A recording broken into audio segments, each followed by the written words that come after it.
Miriam, Yeah. I think we can start. Okay, very good. Fine. So I'm really, really happy to introduce today my dear friend and colleague, Dr. Renata Pia tkowska, whom I know since 1990. We met, Yeah, I don't know, exactly. something like this. We met at the conference of Jewish art organized by Center for Jewish Art at Van Leeuw Institute, right? Yeah. And Renata was just finishing, or then finished already, her doctorate about Samuel Hirschenberg. And many, many years after, I wrote with Professor Richie Cohen a book about him. And of course, Renata was always inspiration and consulting address, but now I want to introduce her properly. So, Renata Pia tkowska is an art historian, a graduate of Institute of Art History at the University of Warsaw. For years, she has been dealing with art and culture of Polish Jews. She's author of many books, articles, and exhibitions on the topic of Polish Jews and art, among others, a book on life and work of Roman Kramczyk. I will say it in English, between Ziemanska Cafe and Montparnasse, Roman Kramczyk, which was published in Warsaw in 2004. Until 2006, Renata was working at the Jewish Historical Institute in Warsaw, where she prepared several exhibitions, not just several, many exhibitions, like the work on life of Maurycy Trembach, Artur Markowicz. Monographic exhibition of Markowicz was that Roman Kramczyk, Franz Simon Monzain, Jan Klinkowski, Władysław Zawitkowski, and so on. Since 1999, she works at the Museum of the History of Polish Jews, Polin, where she is the chief curator of the collection. So, Renata, please, the floor is yours. Thank you very much, Miriam, for nice introduction, but first of all, for inviting me for this really interesting, exchange of ideas and researches. I would like to apologize for changing the date of my lecture. And thank you very much for understanding that I wasn't ready to deliver the lecture in December. And I can start, so I probably this is this.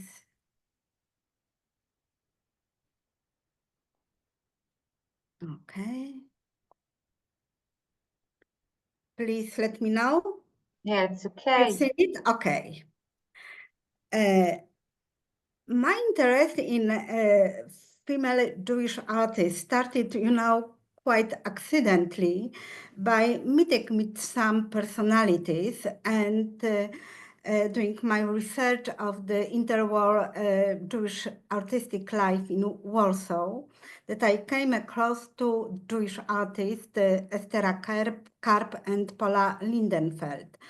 But it's, this is this interest in and the need to recognize women's history in Polish history, art history, is becoming really apparent in Polish art history now.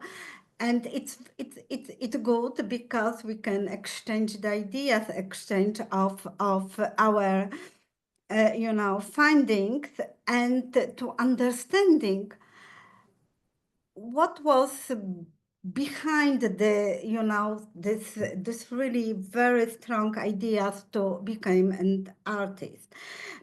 And a lot of this research is focused now on the contemporary art. It's easier, of course, because it's not easier because now women female artists really speak strongly with a full voice of their own. It was different at the turn of century and between the war period. So it's we deal also with another difficulties, not only with the lack of this openly women voices, but also in the lack of the physicality of their works. This is true with the especially Jewish female artists, Jewish artists, but also with Polish artists. And just to start and to say that it was not easy to be an artist and to decide it for Jewish girls, for Polish girls, for girls to become an artist in the, Poland in the 19th century and at the beginning of the 20th century. But during the 19th century, still, more and more young women were educated in the, public schools. And with time, more and more decided to artistic education. But of course, we have to remember that this decision was not easy, not only for the artists, for the women, for the girls very young, and sometimes at the moment. And there was a lot of, it was a lot of different circumstances that decided they can take the artistic education. And first of all, and it's general, not only for Jewish girls, was, the support of the family, support in terms of accepting this way, but also to give economic safety, and that means paying for the lessons. And I just to mention two first Jewish women artists from Warsaw that started their career Melamuter at the end of the 19th century. And she came from the well-to-do bourgeoisie Polish Jewish family from Warsaw. And Stanisława Centner-Szwerowa, how she called her, Centner-Szwer, who came from the not so well-to-do family, not so wealthy family, but it was Polish Jewish intelligentsia. And Mutter left Warsaw to Paris just to educate herself in art. Stanisława Centner-Szwer has had this opportunity to study in Warsaw because in 1904 in Warsaw was opened the private school of fine art that, well, women and men are allowed to study at the same time. And a lot, really, that is, Centner-Szwerowa was the first student, and half of the students were women. And just to show you some works by Melamuter. Melamuter, in fact, was, because of her success in Paris, was kind of, a person for other women, also for Stanisława Centner-Szwerowa, who was much younger, to follow her step. And she was quite important in not only Polish, but French artistic life.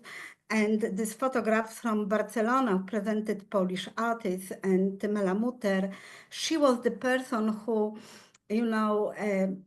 made first appearance in Barcelona with her solo exhibition, and then followed by exhibition of Polish art, quite famous and important in Polish history of Polish artists in Paris, and when Stanisława Centnerschwer also took part as a very young artist. And Centnerschwer, if you've seen, it's also really seen this avant-garde input in her art. Mela stay in Paris. Stanisława Centnerschwer was back to Poland. And it's especially, it was like its look likes with artists, with women artists. They were in Paris and in Poland at the same time. And, you know, they traveled between two countries. They had exhibition in two countries. So, so they be in touch with not only with family, but also with artistic life in Poland, and even being and staying in Paris. In my lecture, on the example of two female artists from the young Yiddish Circle, Pola Lindenfeld and Ester Carp, I would like to show how their work has changed, developed in the artistic milieu of Paris, but also in Germany in terms of especially Lindenfeld. Lindenfeld and Karp began her artistic career in the circle of the Jewish avant-garde in Łódź. But in Poland, they were not given the opportunity, the full opportunity, as I show you, to show their creative abilities. And when talking about the Jewish avant-garde, we always think about Moscow, Kiev, Berlin, and Paris, but we have to do a stop in Łódź. I don't want to tell a lot about Young Yiddish. The book by Jerzy Malinowski, now also accessible in English, is really the most important works still on this group. And I have to say that he included Pola Lindenfeld and Ester Carp as well into his book, but really on the margin of the general output about the story of the artists of young Yiddish. And only recently, thanks to works on Izabela Powalska from Łódź, but also from Irmina Gadowska and other project in Łódź of dealing with Yiddish avant-garde in Łódź and publishing especially the book, we have now opportunity to fully understand their creativity and they work, and we can not fully, but still we can follow the development of changings of follow them in their world of art. So I'm really very grateful to the really enormous work of art historian and as I mentioned, and also the literary historian who are dealing now with this Łódź avant-garde circles, not only Young Yiddish, but also other groups.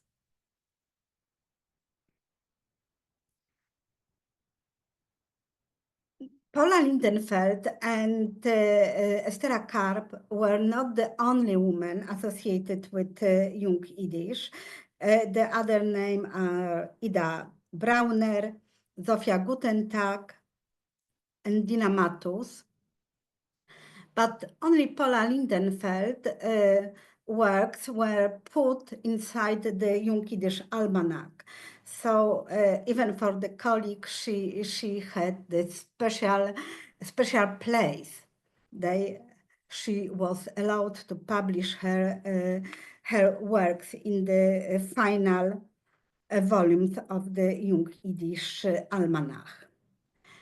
Pola, or Pelagia, like she's known in Poland, also was born in Łódź. Her father was an industrialist. Her mother died before the World War II. Her sister Eugenia Lindenfeld was a painter, and brother Wolf Lindenfeld was an engineer. She came from acculturated family. Her language, first language was Polish, and well-to-do family, and it is quite important in her artistic road. Lindenfeld left Poland quite early. As far as we know now, nothing is really sure. She did it in 1919. In 1924, she traveled to Italy, Egypt, and Eretz Israel, later settling permanently in Paris. It was then in Paris that she began using the meaningful pseudonym Polin for abbreviation of the first syllables of her first name and the last name, but also in Hebrew name for Poland. We do not have a complete picture of her work. Only, or rather scratch, this is only some information. We knew only few works, sculpture and print, mainly from the photo in the pre-war newspaper.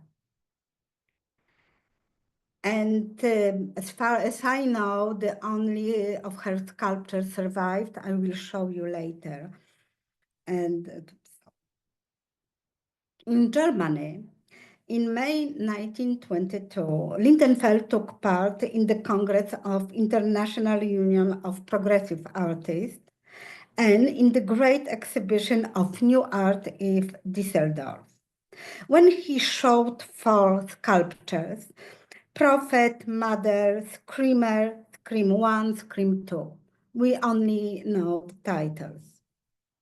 Henryk Berlewi and Jankiel Adler, also from the Circle of Yiddish Avant-Garde in Poland, who also participated in the Congress and in the exhibition.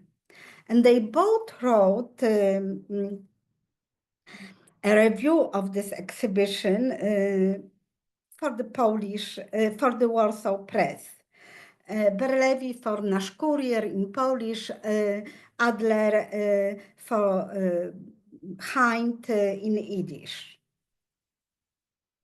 But no one even, mentioned Lindenfeld's participation in the Congress and in the exhibition.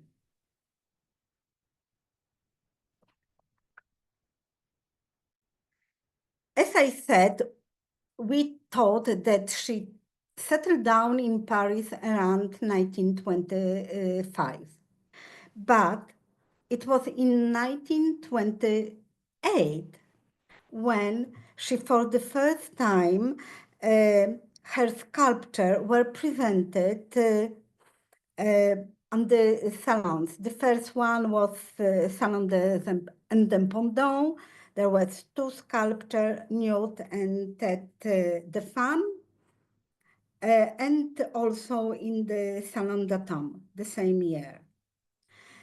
In June 1928, she had her first and the only, in fact, solo exhibition in Paris, in the newly established gallery Trois Magots. We do not have any catalog probably it was, but we know only invitation that is kept in the Persian archives. She exhibited 23 of her sculpture. And this exhibition was really,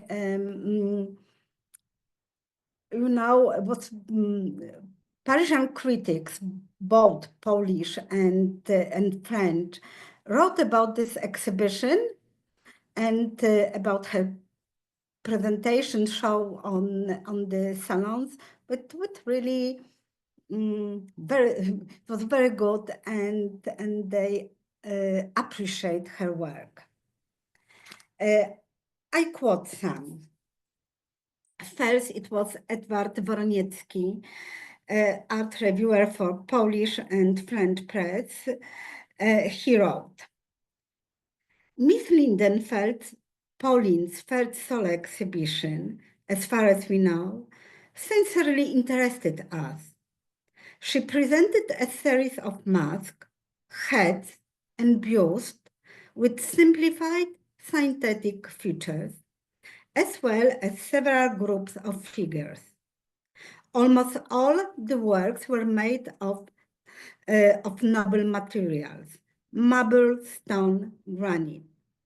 With a few exceptions, they are variation on the same theme. The subject is a woman. In Lindenfeld's sculpture, woman as the author of the representation and woman as the exclusive, we don't know, subject meet.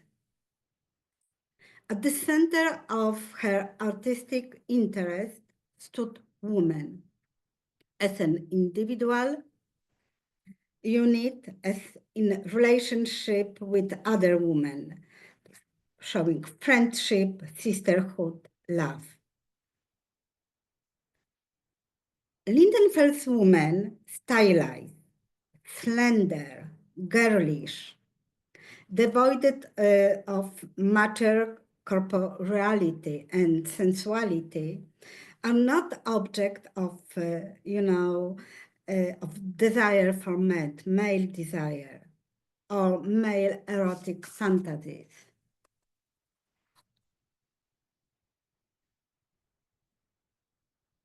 This is kind of, how we see now this her work, how like the refusal of the male view of the femininity in her works.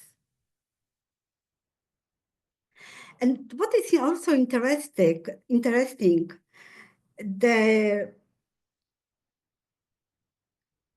her women in her work, they are not, in thinking about Jewish stereotypes of Jewish beauty, not Jewish, Christian stereotypes of Jewish beauty as an exotic beauty. There is nothing visible in Lindenfeld's work, although in the dancer that you see here, this is the dancer, we see this, she herself succumbs to the oriental beauty for the far east. And this is really this harmonious beauty of her model in the gentle curves of the sculpture form.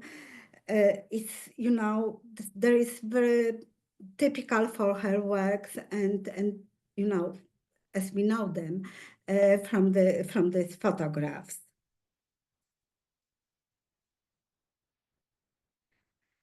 And this critics before the war and now sometimes write about the inspiration of Modigliani. In my opinion, what I see more is the inspiration from the works by painter Marie Laurencin in terms of how she presents the woman in her works. And critics from the very beginning noted this distinctiveness of the works of Lindenfeld. But they were unable to go beyond stereotypical male, because they were all male, observation. I quote, "Too young," and this is for this figural composition, "too young, narcissistic girls, enraptured by their fresh beauty, moved by virginal, sacred desire, touch, embrace, or whimsically turn away from each other." There's again Woroniecki words. But another critic wrote, "The artist expresses her feeling in the female nude, which sometimes seems to be the element of the gifts that gives the rhythm. I believe," wrote a reviewer for the La Semaine à Paris. And another one, "Lindenfeld Polin's lyrical works would have been better if the artist had gained more independence." They emphasize the classicism of her works,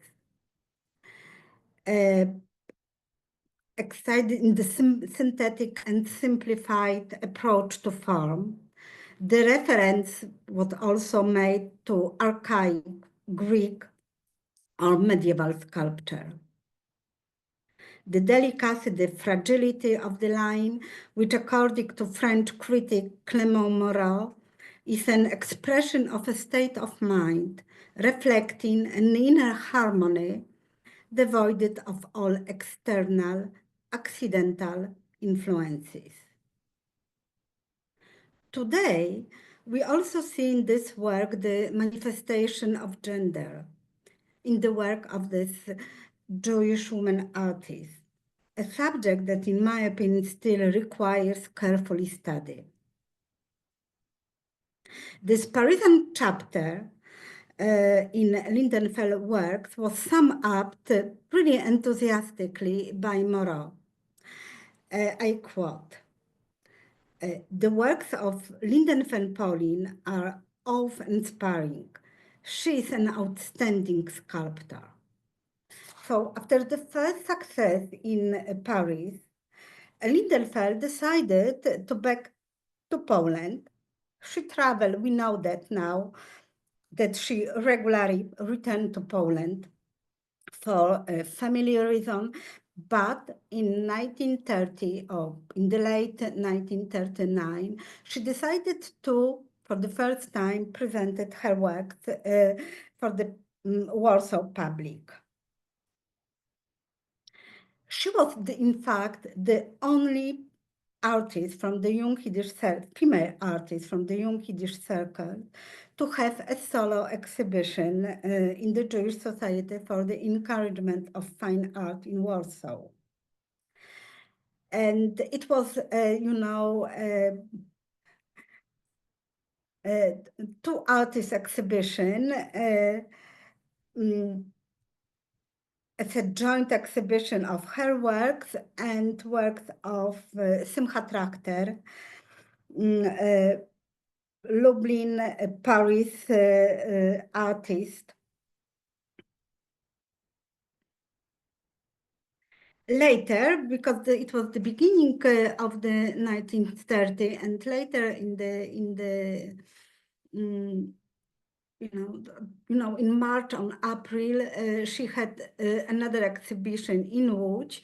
It was also an exhibition with other artists, and we have the catalog of this Łódź exhibition, not for the Warsaw one. Also, we know that it existed. The Jewish Society for the Encouragement of Fine Art consider its main mission to support the Jewish artists and to promote art in Jewish society. The subject of the essence of Jewish of Jewish national art was repeated during exhibitions organized by the society, especially shown by the artists associated with Jewish avant-garde circles.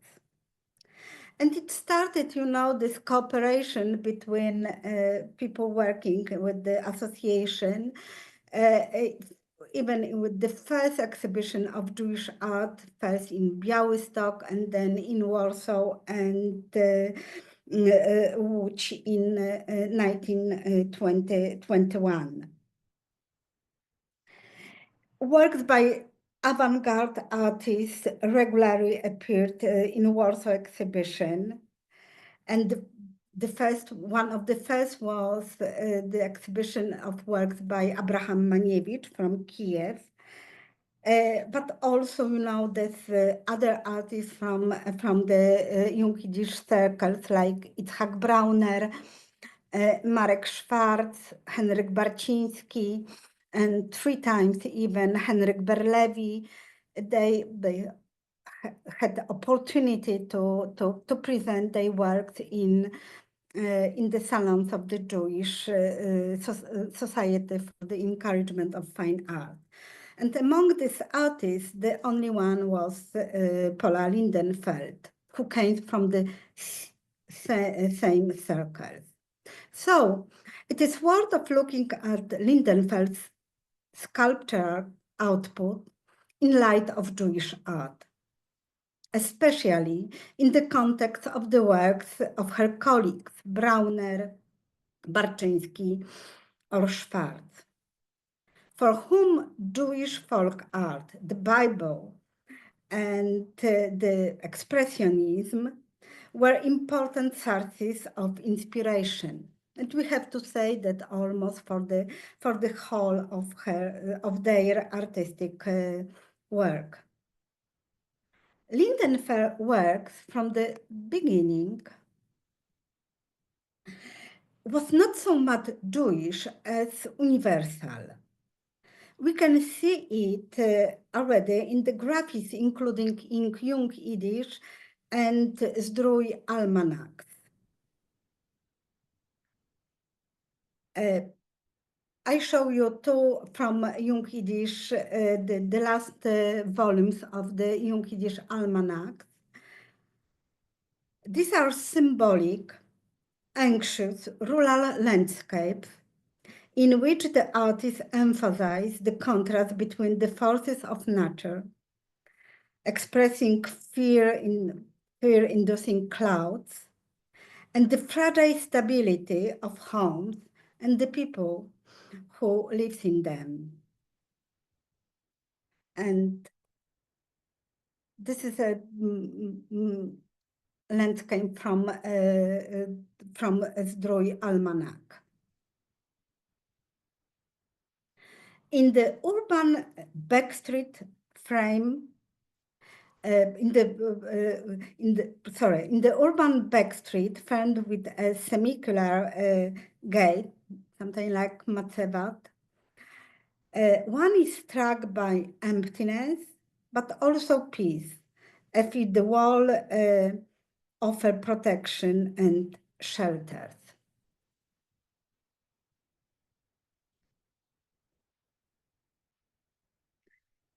Peacocks in the Dancing Fire, Tańczący Ogień, I say a little bit about this almanac. Although in form, we still see this expressionist input, and at the same time, in the motif and also in the shape and form, we see the kind of fin de siècle connection. In Poland, Lindenfeld also cooperate quite closely and with Moshe Broderson and Chaim Król, and she prepared cover and illustration for their books. It was the volume of poetry by Moshe Broderson and Itzhak Katzenelson, titled Improvisacje, published in 1919, and volume of poetry by Hein Król Leuden, Hymn of Prizes, published in 1920.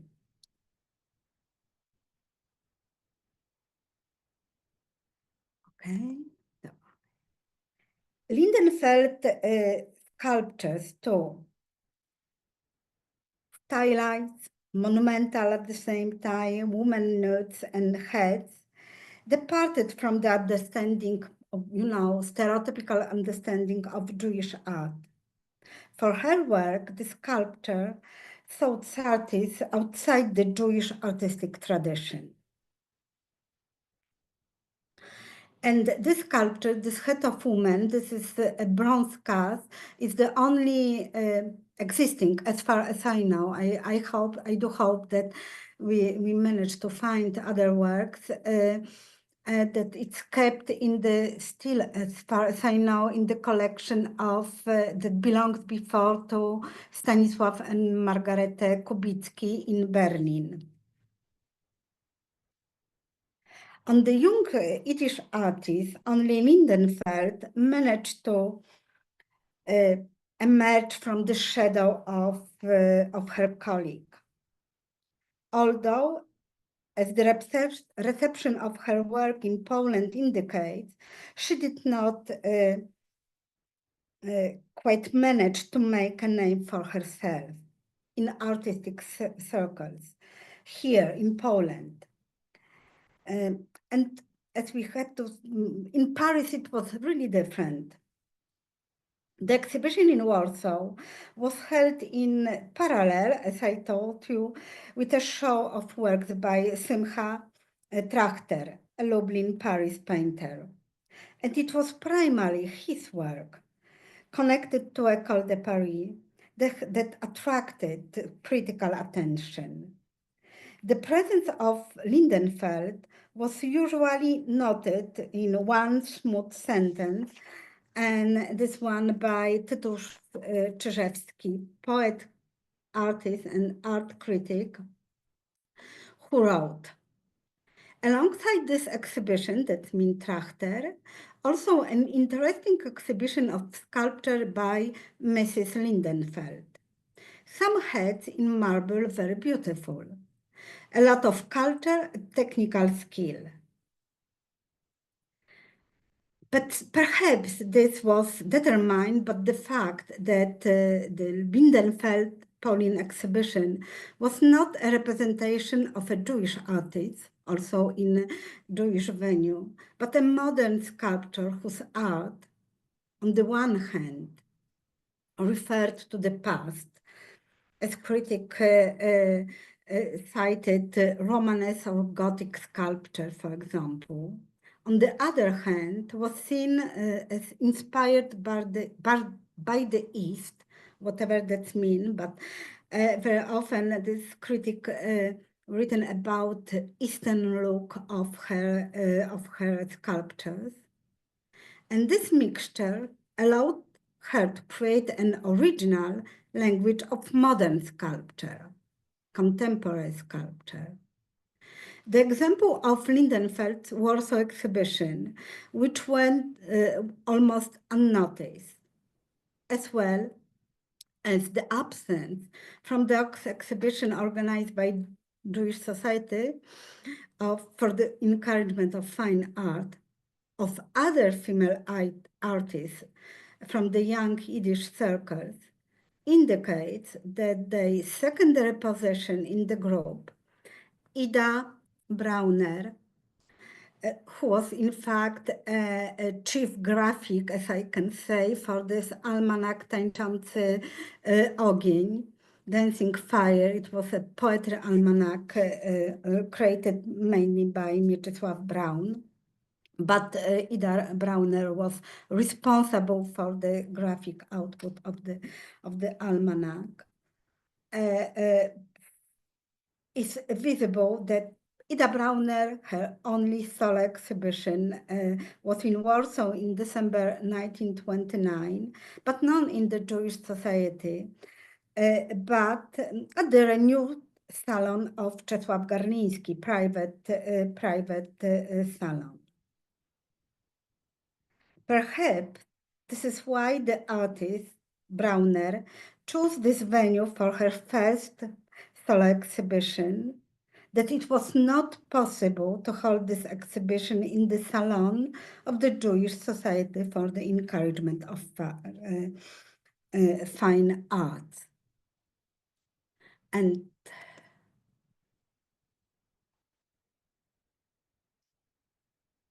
when we analyze the participation of women in the exhibition of the Jewish Society for the Encouragement of Fine Art in Warsaw, we find that although they were widely represented in the annual salons, only 7 women artists had the opportunity to present their works in the solo exhibition. Of these, 4 backed in the fame of Paris. There was Alicja Hoherman, Zofia Bornstein, Pola Lindenfeld, and Ester Carp. Other there were Irena Reingenwirth, but she exhibited with her husband, Nathan Reingenwirth, and 2 others, Regina Mundlak and Stanisława Centnerschwer. There were artists from the middle generation. They started their career before the World War I, so quite respected in the artistic, especially Centnerschwer, not only Jewish, but also the Polish artistic circles, Warsaw artistic circles. At the same time, more than 80 artists, male artists, presented their works in solo exhibition.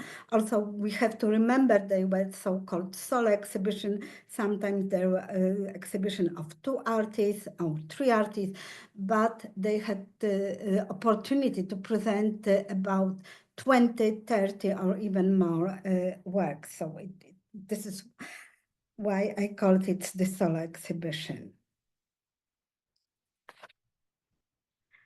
As I told, another artist, woman, Jewish artist, who presented her works in Warsaw was Ester Carp, Ester Carp. She was born in Skierniewice. This is not so small town near Warsaw, between Warsaw and Łódź, and died in Créteil, Paris, in France. Ester was daughter of photographer and musician Lippmann Karp and Brucha de Domo Fenstenberg. The Karp family, especially Lippmann, was well known in Skierniewice, not only in the Jewish community, especially Lippmann with his work as a photographer in his own atelier. Ester had 6 sisters, and all of them, they were taught music and taking photographs.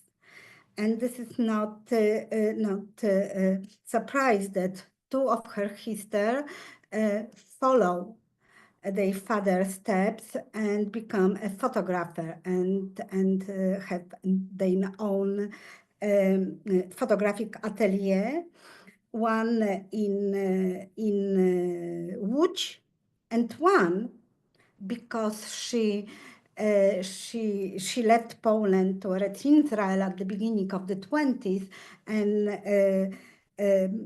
opened in 1925 a photographic atelier in Jerusalem.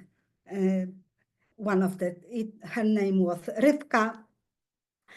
And another sister, Roisa, joined her in the 30s.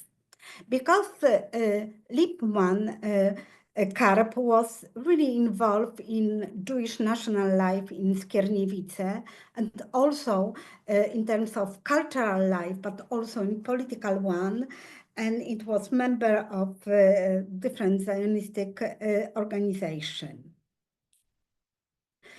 In the literature, it was told that Ester studied in painting in Vienna in the Academy of Fine Art, but scholar Eva Bobrowska and Agathe Weil from Paris, who wrote a doctoral thesis on Ester Carp, could not confirm it. We know that in 1970s, Ester was in Warsaw. That was the Warsaw School of Fine Art, but as far as we know, she was not studied at this school. She never mentioned it, and the archives are not complete, so we cannot check it. We know that she spent in Warsaw 1 year, and then she moved to Łódź. That he became part of the social circles of the avant-garde artists that later became the Young Yiddish group.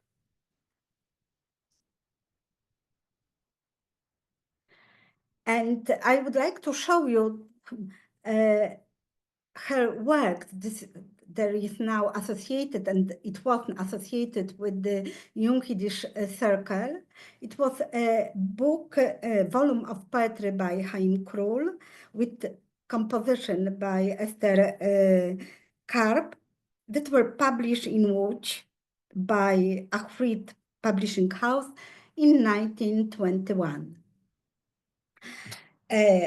I will show you all 3 books published by the Achrit Publishing House.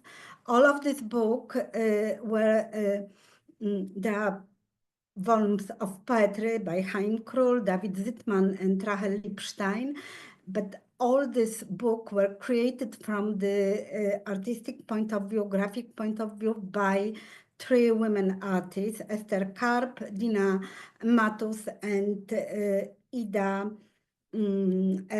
Brauner. But I started with Ester Carp. Oh, not a lot. Carp designed the book as not all of them, designed as a consistent visual whole, from the covers to the illustration, text, and page numbering. The expressionist lino coats were hand colored. This 3-color cover is quite interesting because it's made in, let's say, negative, but the first title page is made as a positive. As you see, it's finished with the colophon in Polish and you know, summarize this book.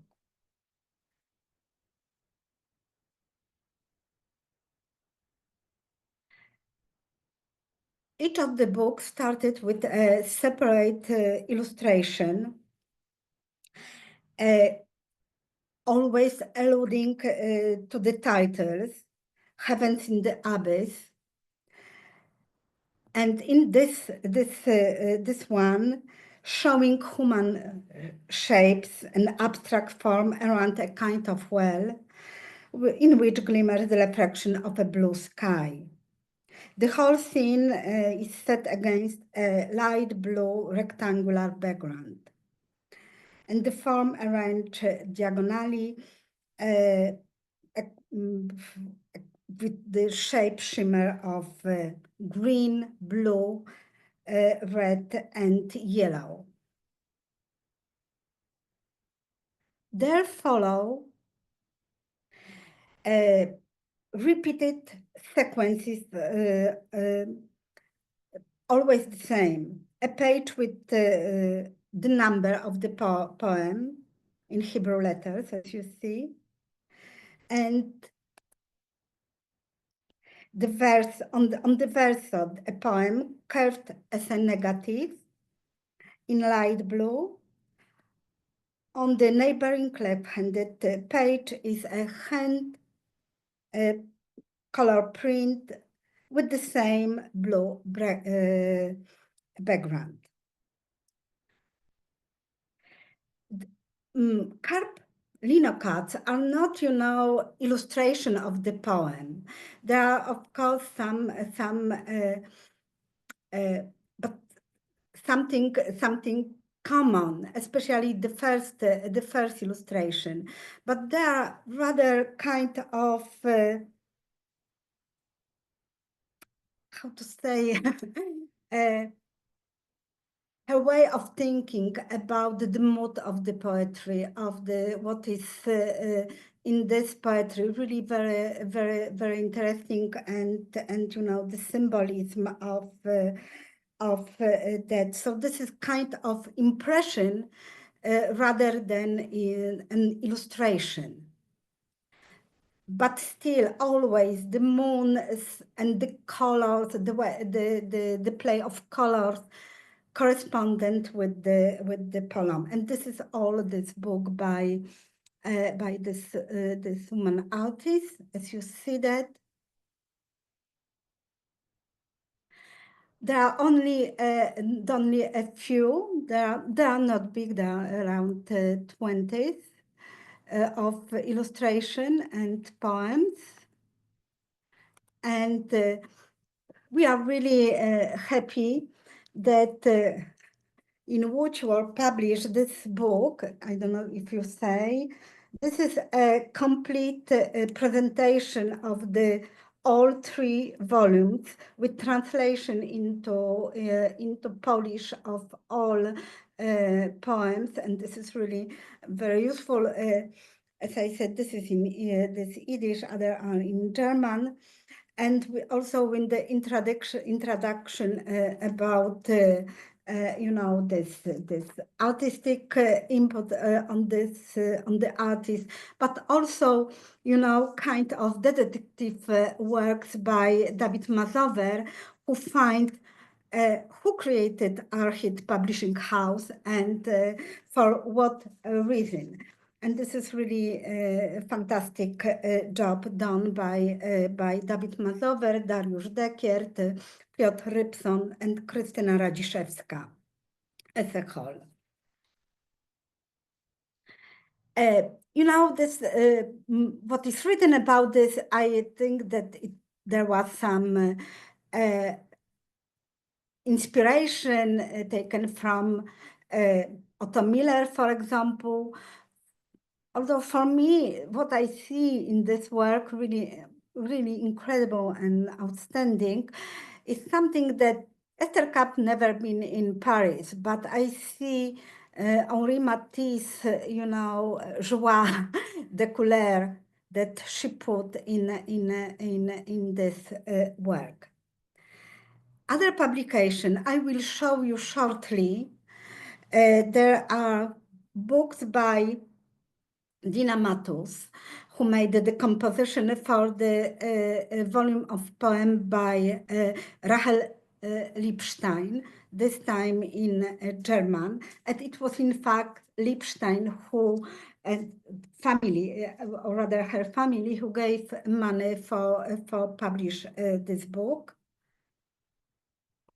And just to show you,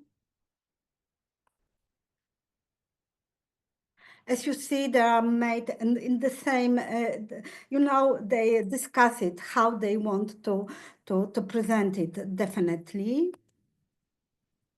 And the second is made by Ida Brauner to the volume on poetry by David Wittmann. And this is, they were published as a black and white books, and in Polish collection in Jagiellonian Library there is only this black and white volumes. So Professor Malinowski told that he never thought about that there is such outstanding works by Karp and Dina Matus, because he saw them only as a black and white, very interesting, and he included it in his book, but it was not the same. And this is the last one. And I have to say that this book was really gathering interest, and it was they were told, but they were completely disappeared from the picture. You know, there were also only 200 of them published. So, and now we know 8, 10, and 12 volumes. And this is why probably that the personality and output, not probably, but definitely, were overshadowed by the work of her colleagues from the Young Yiddish, especially for the Adler, Schwartz, and Henryk Berlewi, who could develop their works.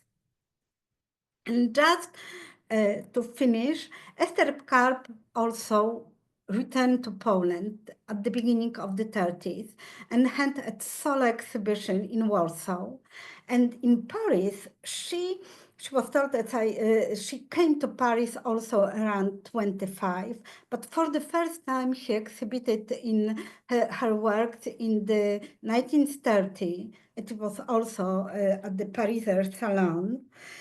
And from her solo exhibition, the first one in Zborowski Gallery was not confirmed by the scholars, but the second one, definitely, it was the exhibition on the Alice Monteau Gallery is confirmed. And Ester Carp back to Poland in 1932, and as I told you, had a solo exhibition in Warsaw, well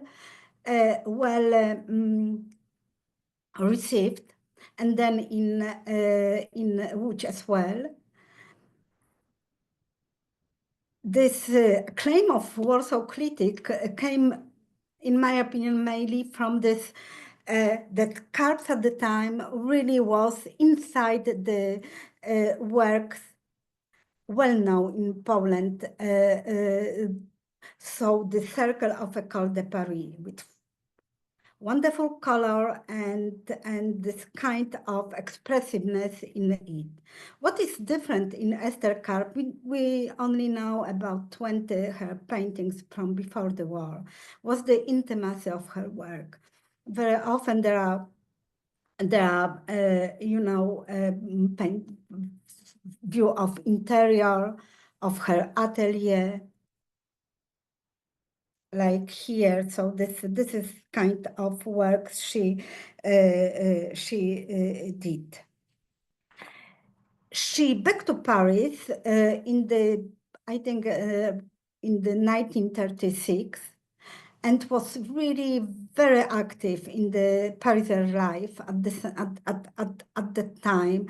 She exhibited a lot at the different exhibitions, at the all salons, Tuileries, Dotham, and Dependant, solo exhibition, and in 1939 in the exhibition of the women art. And even she exhibited for the last time in 1940 in the Salon des Indépendants. It was the last time that Jewish artists could exhibit at the Pariser Salon during the Second World War. And in Ester Carp works, we see, and in Lindenfeld works, we see such a important things, I think, for the female artist, also female Jewish artists, that what's important for both of them was as subjectivity as an artist.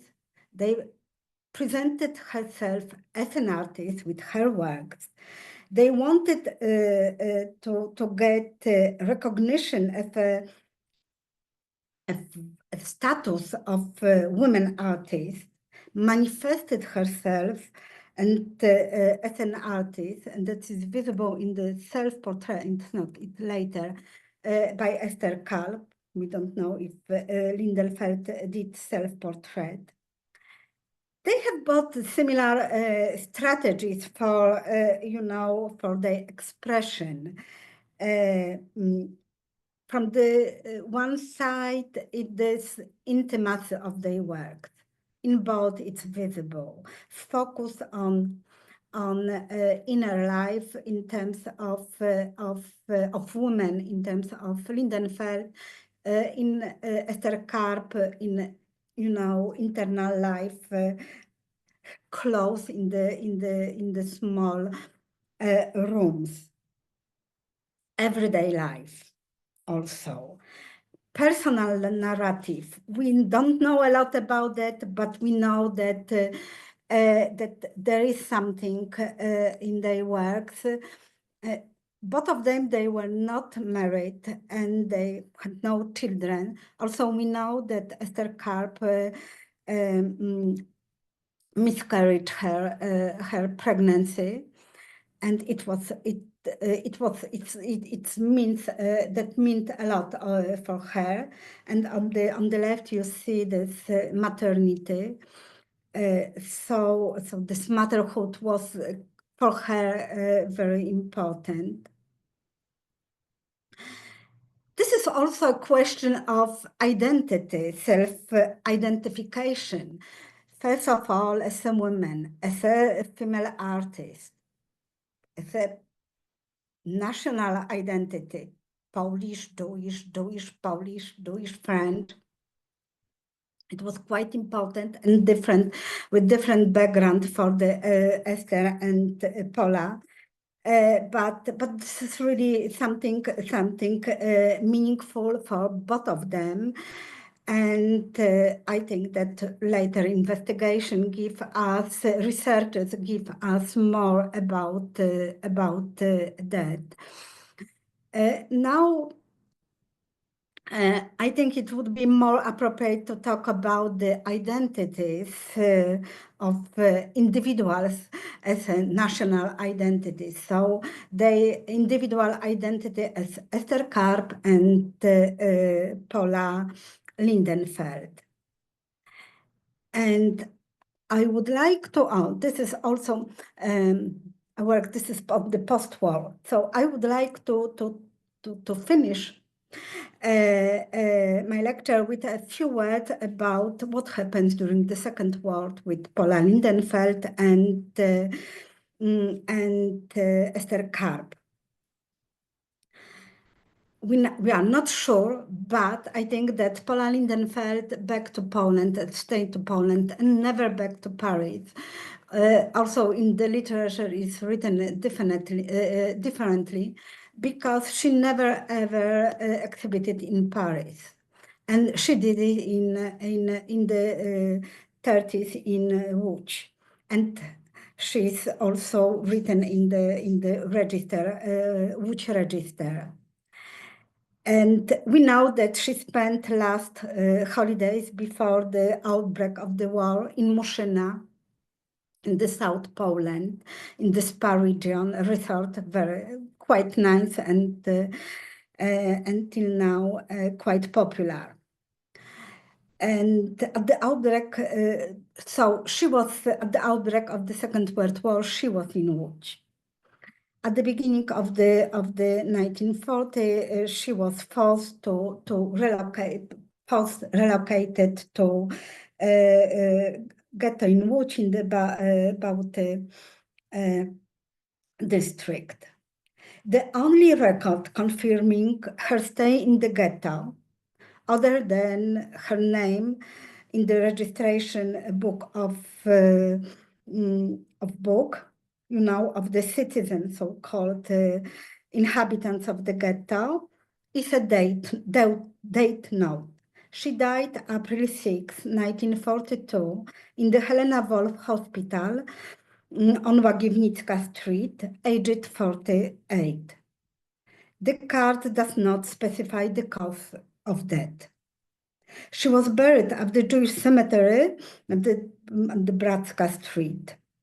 Her burial place recently been determined thanks to the work of people from the Guardian of Remembrance, this group association, and Dr. Irmina Gadowska of the University of Łódź. Thanks to the inquiries and initiative, we owe the fact that a plaque with her name was marked with the cemetery where she rests. The whole Lindenfeld family who stayed in Łódź perished during the Holocaust. Ester Carp spent World War II in France. In 1941, due to attack of paranoia, and it was, she was taken up to a mental hospital and then to a special mental institution where she remained until October 1944. Most likely because of this, she survived, avoided the deportation. After the war, she started really her works immediately. In 1945, for the first time, she presented her works on the Paris Salon. But it was in 1963, her illness back, and she was hospitalized again. And during this time, during this period, she abandoned completely oil paintings in favor of drawings made with color pens. This is one of this color. A lot of these drawings are, referring, as you see, to religion, especially to Bible, but also to the festivals, Jewish festivals. And have really very impactful, kind of very deep Jewishness in this work that it's not so visible before. And she died on June 11, 1917. And to sum up, I present this work thanks to works also to other people, to scholars who started to work on this artist, and still other artists need this work. And this is for us an opportunity to see the full landscape of Jewish female creativity between Poland and France. And we still need more research on how they work. I promise to tell how they work changed in Paris, but in fact, we have to say that changed completely from both of them, Karp and Lindenfeld, did in Poland. So Paris was for them a completely new place for the artistic works. In Paris, I think they find their own voice as an artist, as a female artist, as a Jewish artist. Thank you.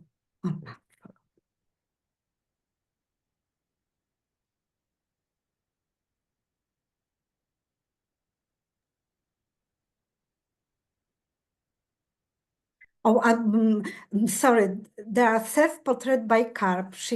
We know her self-portrait from before the war and several self-portraits from the period where she was hospitalized.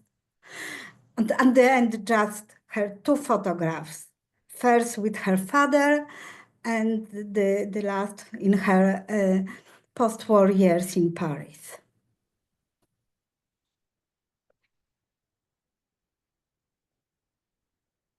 Hey, thank you, Renata, very much for introducing us to this very unknown, I think, to our audience for sure, female women artists, Polish Jewish artists, and to their work that looks really fascinating, very, very interesting, and definitely in need for further research, and I hope this will come.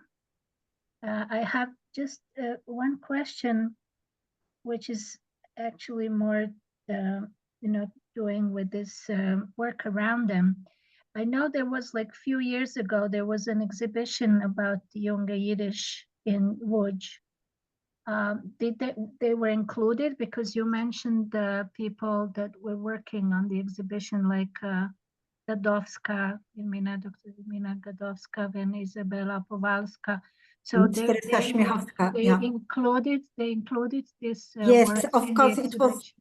Yeah, it was the first time that we have opportunity to see all artists from young Yiddish, female artists and male artists, of course, in this, rather modest exhibition, but together. But there was no opportunity to see this hand-colored books because it was only presented these two books from Jagiellonian Library by Dina Matus and Ester Carp, only black and white. So it gives completely different, it's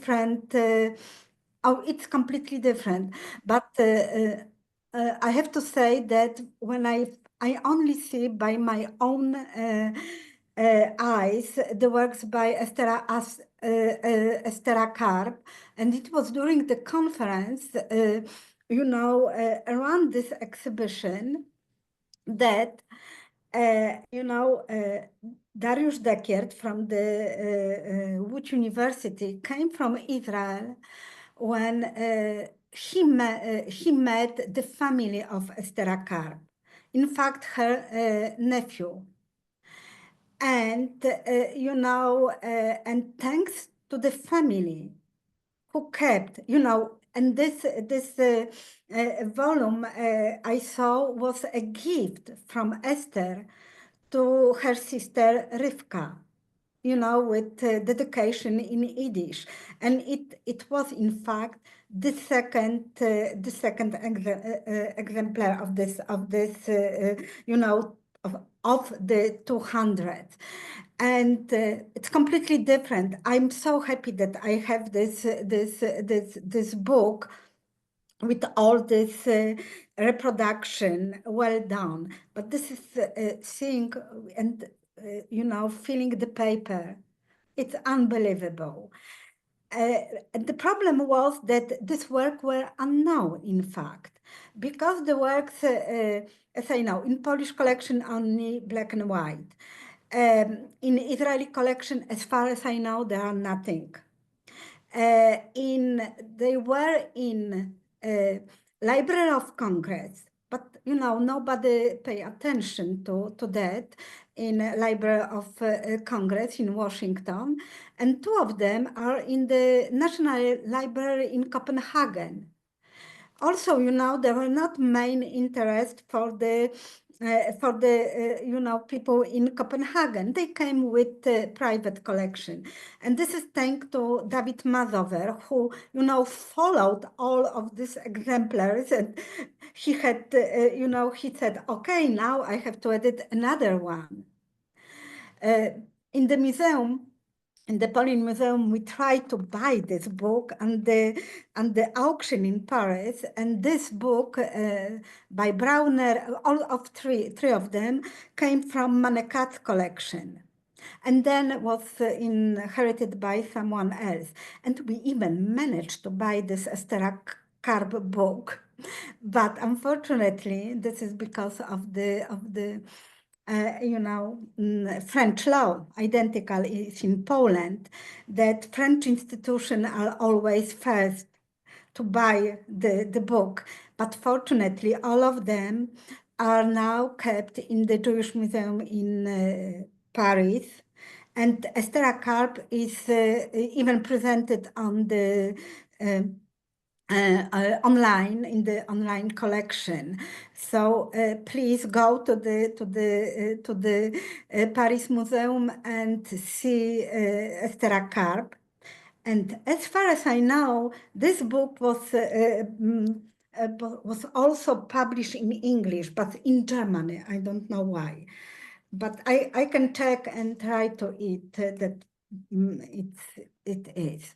So this is one of the reasons that we cannot, people dealing with young Yiddish, like Malinowski and other people, cannot in full see the really how these female artists were important for the artist. If we compare this with Adler works, it's not so bad.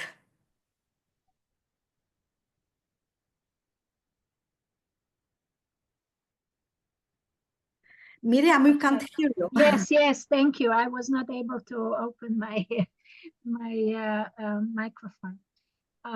That's fantastic. And these color versions that you showed, of course, they give completely different feeling for the avant-garde, for Łódź avant-garde, because we always see it in black and white. Even the male, even the other books that were illustrated by Marek Schwartz or Levy, it was always black and white.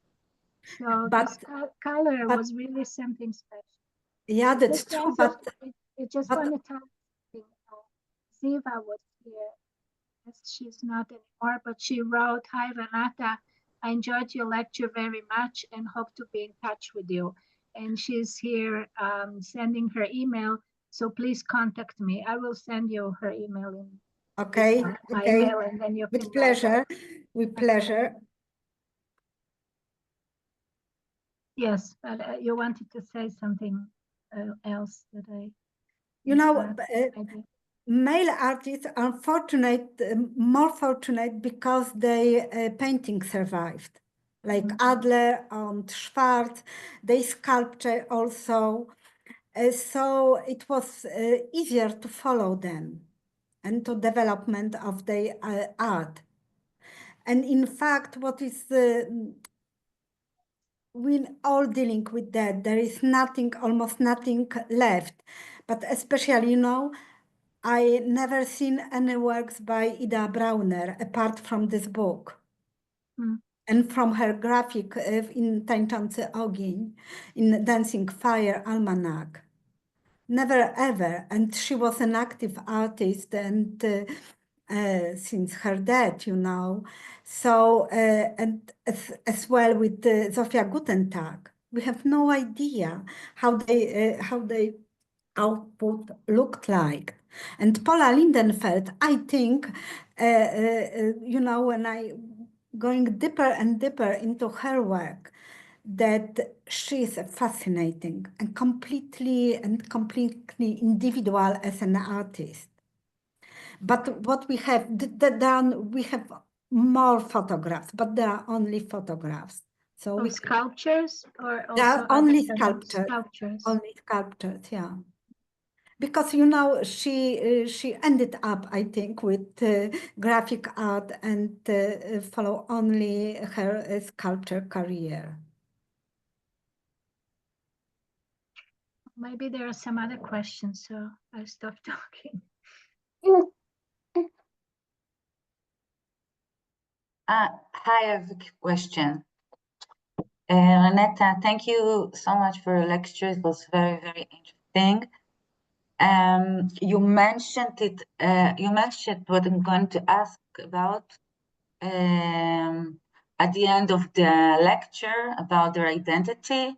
And except of Ester Carp, you mentioned she was pregnant and have miscarriage.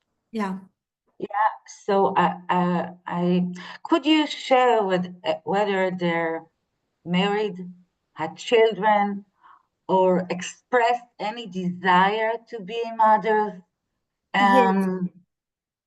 Or could you offer a general conclusion about their standpoint on this aspect? You know, nor Pola nor Esther were married. None of them had children. But we know from the medical records that were published, because about the case of Ester Carp, two medical doctors, psychiatric, published an article about her illness.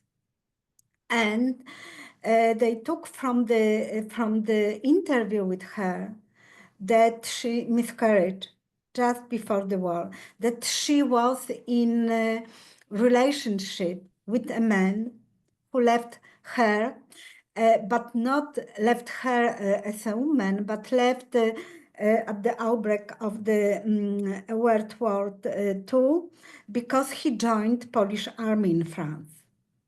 And she and he, as a soldier, find himself in England, in Great Britain, and died just after the war. This description is really description of a life of Yankel Adler, but of course we have any name was mentioned. But Esther told about her that she wanted to be a mother. And this miscarriage was really quite something quite devastated for her. And the other, we don't know. No, what we know, this is from municipal records in Łódź. And she was not married, and definitely because there is she always Pola Lindenfeld also in the legal expression, she used her name. It's called, I always remember, forgotten, maiden name, Lindenfeld. And she never married and had not children. Registered, because in Łódź this municipal record survived, so it's possible to follow. We know her address. We know where Ester Carp lived in Łódź, thanks to the record. But we know only that the address and that's all. Thank you.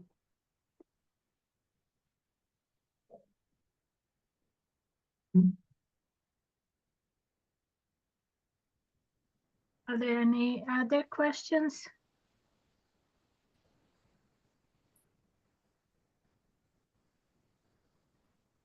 Okay.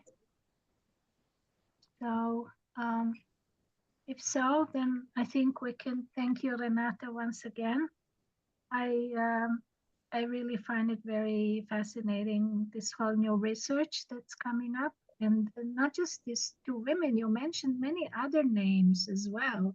So I have to focus, so this is why. No, I understand, but it seems there is a whole group of women being active around the... There is an article by Izabela Powalska, the first she find all of them, but she didn't include Ester Carp and Dina Matos. But this is, just I think that something that I'm much more research Pola Lindenfeld, especially in Paris, and this is because this Poland, Paris, France interaction I'm very interested in. So this is I'm focused on it, but I do hope, and I hope that me a little bit, but also others will follow, because this is really the topic worth of bigger description, not such a short description.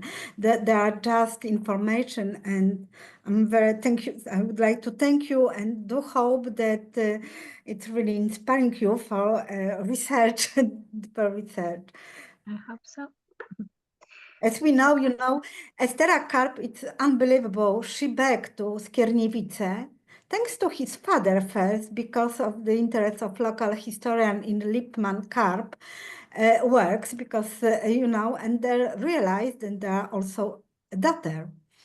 And last year they organized an exhibition together with the Paris Jewish Museum in Paris that have archives, post-war archives of Ester Carp, and private collectors from France and Poland. They are so fascinating. You see, I see a finance from the banker who told that when for the first time, he saw Ester Carp work. He's so fascinating that now he has all collection. And this exhibition was a really very important also, as you know, because they are completely out of Polish art history. All of these artists are not mentioned even in Polish art history. That this is also the way to back this Jewish female artist to the Polish art history. Yes, but I would say not because of their being Jewish, but because of them being women. Because being women and being forgotten. Because if you look at the books like what Malinowski wrote about Jewish artists, they're also not mentioned there, right? They are mentioned, but also, you know, with very limited, you know, they are short description.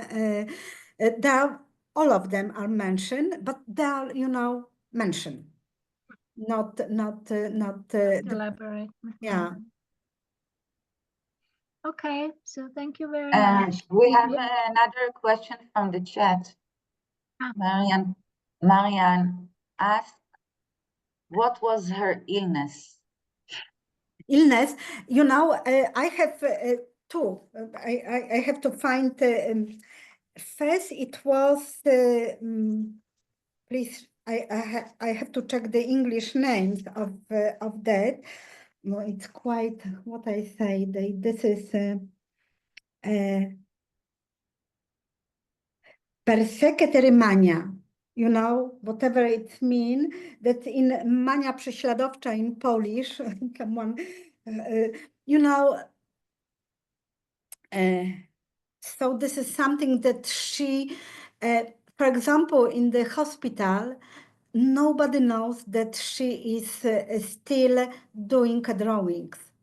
She hid all her works in the bed. She was afraid of people. She was afraid that someone could take her works. So definitely it's something that developed during the war. You know, the 41 in Paris, this is the date of the status of Jews, etc., and the different anti-Jewish law. And and she was alone without her lover, so it's creating something very, very terrible for her, you know.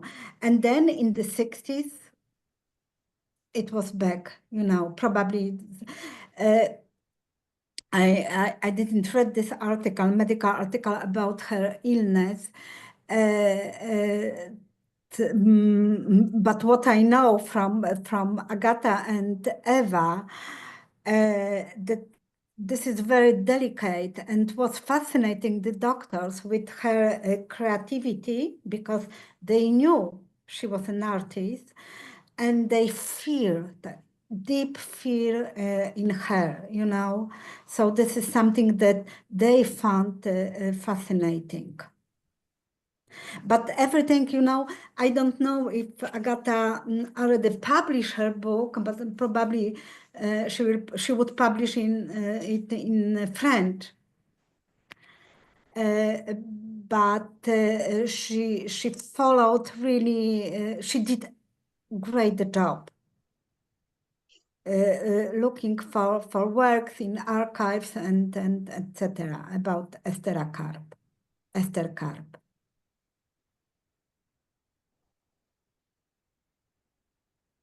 Okay, so thank you again, Renata. Thank you. It was great seeing you again, even on Zoom. And I'll give now to Maud to finish up. I want to say something. So again, thank you very much, Renata, for a fascinating lecture. And we will see all of you next week with our next lecture. Miriam, it's also your guest. It's my guest. It's Fanny Gargova. She's a German researcher specializing in synagogues, especially the style of Moorish, neo-Moorish style, but even more especially on the synagogue in Sofia, the main synagogue in Sofia in Bulgaria. And she will be talking about lack of research about women presence in women's spaces, aside from mentioning Mizrat Nashim. Women are usually not included in research of the synagogue architecture, and she will try to show a different view about it. So that's about next week. So, thank you. Thank you. Thank you. Thank you. And bye. And bye and see you again. Bye. Bye bye. I have to do something.